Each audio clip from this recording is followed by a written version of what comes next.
G news, మార్పు ఆరంభమైంది. తెలంగాణ ఎన్నికలు ముగిసిపోయాయి. ఇక ఆంధ్ర ఎన్నికలపైనే అందరి దృష్టి ఉంది.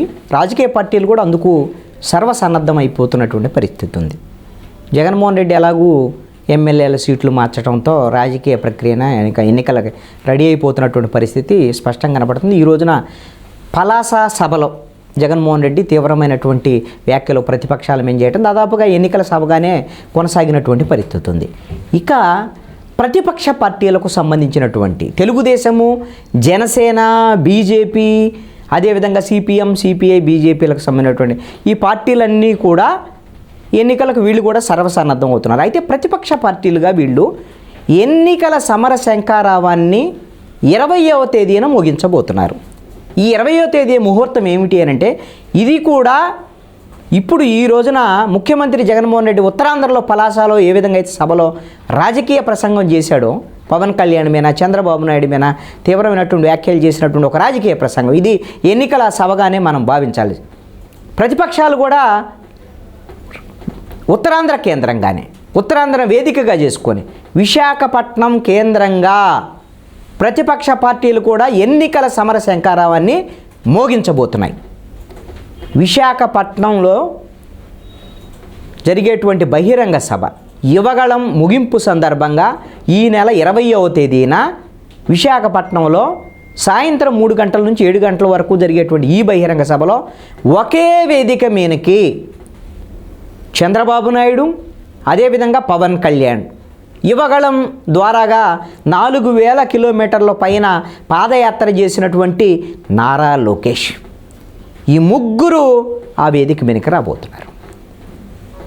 ఏమిటి జగన్మోహన్ రెడ్డి ఈ రోజున అభివృద్ధి లేనటువంటి ఆంధ్రప్రదేశ్గా, సంక్షేమం పేరుతో ఈ రోజున ప్రజల మీద భారాలు మోపేటువంటి ఈ పాలన, అప్పుల ఆంధ్రప్రదేశ్, ఇచ్చినటువంటి హామీలు అమలు చేయనటువంటి జగన్మోహన్ రెడ్డి పాలన, ఈ అంశాల మీద తీవ్రమైనటువంటి రాజకీయ విమర్శలతో పాటు ప్రత్యామ్నాయ రాజకీయ విధానం ఏమిటి, వచ్చే ఎన్నికల్లో తెలుగుదేశం, జనసేన ప్రభుత్వం ఏర్పాటు ద్వారాగా ఏ విధమైనటువంటి సంక్షేమ పథకాలను అమలు చేయబోతున్నారు అంటే, జగన్మోహన్ రెడ్డి అమలు చేస్తున్నటువంటి ఈ 9 నవరత్నాలతో పాటుగా వీటిని కొనసాగిస్తూనే ఇంకా అదనంగా 6 గ్యారంటీలని తెలుగుదేశము, ఇంకొక 5 గ్యారంటీలు జనసేన చేర్చినటువంటి అంశాలతో పూర్తి స్థాయి మేనిఫెస్టోకు సంబంధించినటువంటి ఎన్నికల సమర శంఖారావాన్ని ఆ విశాఖపట్నం సభలో పూరించబోతున్నారు. ఇది మొట్టమొదటి సభ. బహుశా ఈ ఎన్నికలకు ముందుగా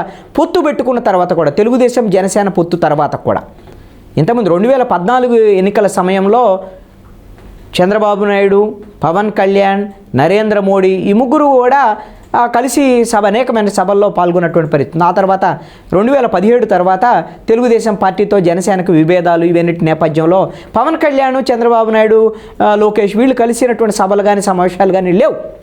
2019లో ఎలాగో పవన్ కళ్యాణ్ విభేదించాడు. ఇప్పుడు తెలుగుదేశం జనసేన పొత్తుకు సంబంధించినటువంటి ప్రకటన మొన్న రాజమండ్రిలోనే చేశారు పవన్ కళ్యాణ్. ఆ తర్వాత ఎప్పుడెప్పుడు వీళ్ళు కలిసి ఈ విధమైనటువంటి ఉమ్మడి కార్యాచరణతో ముందుకు రాబోతున్నారు అనేటువంటి విషయం మీద అందరూ కూడా 2 పార్టీల వైపు నుంచి, తెలుగుదేశం జనసేన వైపు నుంచి మొత్తం లీడర్లు, కేడర్ అంతా కూడా ఎదురు చూస్తున్నటువంటి పరిస్థితి. ఆ విధమైనటువంటి 2 పార్టీలకు ఒక దిశానిర్దేశం చేసేటువంటి విధంగా,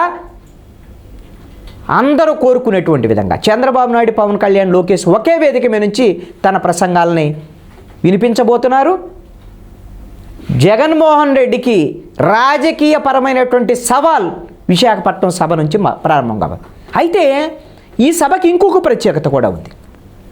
ఈ ప్రత్యేకత ఏమిటి అని అంటే, జగన్మోహన్ రెడ్డి పాలనను వ్యతిరేకించేటువంటి వాళ్ళు, బీజేపీ కూడా వ్యతిరేకిస్తుంది ఆంధ్రప్రదేశ్లో, అలాగనే తెలుగుదేశంతో కలిసి ఏం లేదు.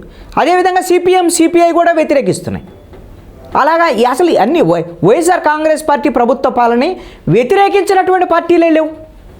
అంటే వచ్చే ఎన్నికల్లో ఏ పార్టీలకు సంబంధించినటువంటి వాళ్ళు కలవబోతున్నారు, ఏ విధమైనటువంటి కూటమిలు ఏర్పడబోతున్నాయి అనేటువంటి అంశానికి కూడా విశాఖపట్నంలోని ఈ బహిరంగ సభ వేదిక కాబోతుంది. అంటే తెలుగుదేశం జనసేన పొత్తు పెట్టుకున్నాయి, ఓకే. మరి బీజేపీ జనసేన పొత్తులో ఉన్నాయి. మరి బీజేపీ తెలుగుదేశంతో పొత్తుకు ఒప్పుకుంటుందా రాదా? ఒకవేళ ఒప్పుకుంటే 2014 తరహా కాంబినేషన్ అయ్యేదానికి అవకాశం ఉంటుంది. అందుకనే రేపు విశాఖలో జరిగేటువంటి సభలో యువగళం పాదయాత్రకు సంబంధించినటువంటి ముగింపు సందర్భంగా బీజేపీ వాళ్ళను కూడా నారా లోకేష్ ఆహ్వానించారు. వాళ్ళ పురంధేశ్వరి వాళ్ళ సమీప బంధువు, వాళ్ళ పెద్దమ్మ అనుకుంటా. నారా లోకేష్ కేవలం ఇది బంధుత్వం అనేటువంటి అంశం కాదు, బీజేపీకి సంబంధించినటువంటి ఒక పార్టీగా వాళ్ళను కూడా ఆహ్వానించారు. మరి పురంధేశ్వరి ఈ సభకు హాజరవుతారా, లేదంటే బీజేపీ తరఫున ఎవరైనా ప్రతినిధి వస్తారా? అదేవిధంగా సిపిఐ నుంచి రామకృష్ణ, సిపిఐ నారాయణ, సిపిఎం నుంచి వి శ్రీనివాసరావు, మధు, రాఘవులు ఇలాంటి సిపిఎం పార్టీ వాళ్ళను కూడా ఆహ్వానించి ఉన్నారు. అలాగే అన్ని పార్టీలకు సంబంధించినటువంటి ఈ ప్రభుత్వాన్ని వ్యతిరేకించేటువంటి పార్టీలన్నింటినీ కూడా ఆహ్వానించారు. కాంగ్రెస్ పార్టీని కూడా ఆహ్వానించినటువంటి పరిస్థితులు ఉన్నాయి. ఇక చిన్న చిన్న పార్టీలకు సంగతి చెప్పగానే అన్ని పార్టీలని, సంఘాలని అందరిని కూడా వాళ్ళకంటే వైఎస్ఆర్ కాంగ్రెస్ పార్టీ ప్రభుత్వ వైఖరులని, విధానాలని, ప్రభుత్వ ప్రజా వ్యతిరేక విధానాలని ప్రశ్నించేటువంటి వాళ్ళు, పోరాటాలు చేసేటువంటి అన్ని సంఘాల వాళ్ళని కూడా దీంట్లో ఆహ్వానించేదానికి అవకాశం ఉంటుంది. రేపు వేదిక మీదకి మేము తెలుగుదేశం ఉంటే మేము రాము అనేటువంటి విధంగా కాకుండా బీజేపీ గిన ఈ సభకు గిన హాజరయ్యింది అంటే యువగళం పాదయాత్ర నారా లోకేష్ను అభినందించడానికి బీజేపీ రాష్ట్ర పార్టీ తరపున పురంధేశ్వరి కానీ వాళ్ళ ప్రతినిధి కానీ హాజరయ్యారు అని అంటే రానున్నటువంటి ఎన్నికల్లో వైఎస్ఆర్ కాంగ్రెస్ పార్టీకి వ్యతిరేకంగా తెలుగుదేశం, బీజేపీ, జనసేన ఒకే కూటమిగా ఏర్పడబోతున్నాయి అనేటువంటి దానికి ఒక నిదర్శనంగా కూడా ఈ సభ ఉండబోతుంది.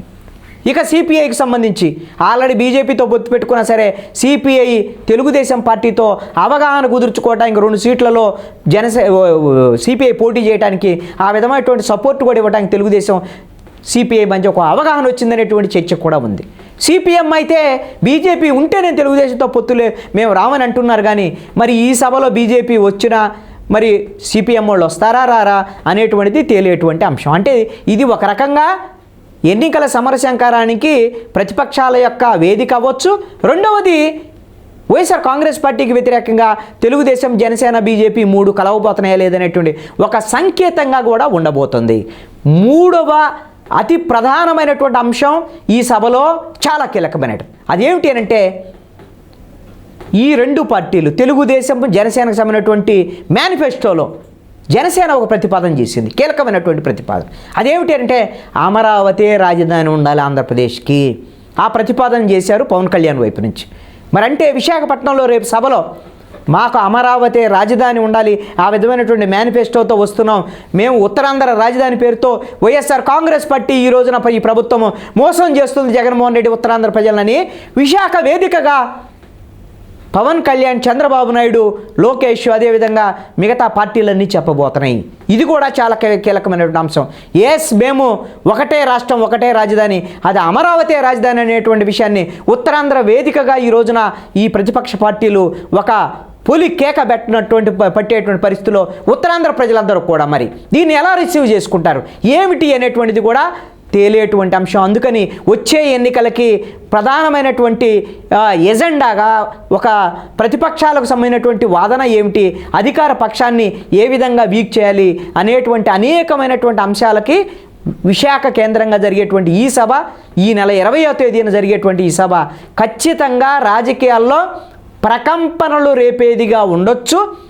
2024 అసెంబ్లీ ఎన్నికల, ఆంధ్రప్రదేశ్ ఎన్నికల్లో వైఎస్ఆర్ కాంగ్రెస్ పార్టీని ఓడించడానికి ఇది ఒక నాంది ప్రస్తావన అయ్యేటువంటి సభగా కూడా విశాఖ సభ ఉండవచ్చు అనేటువంటిది సుస్పష్టంగా మనం రేపొద్దున ఆ సభలో చూడొచ్చు.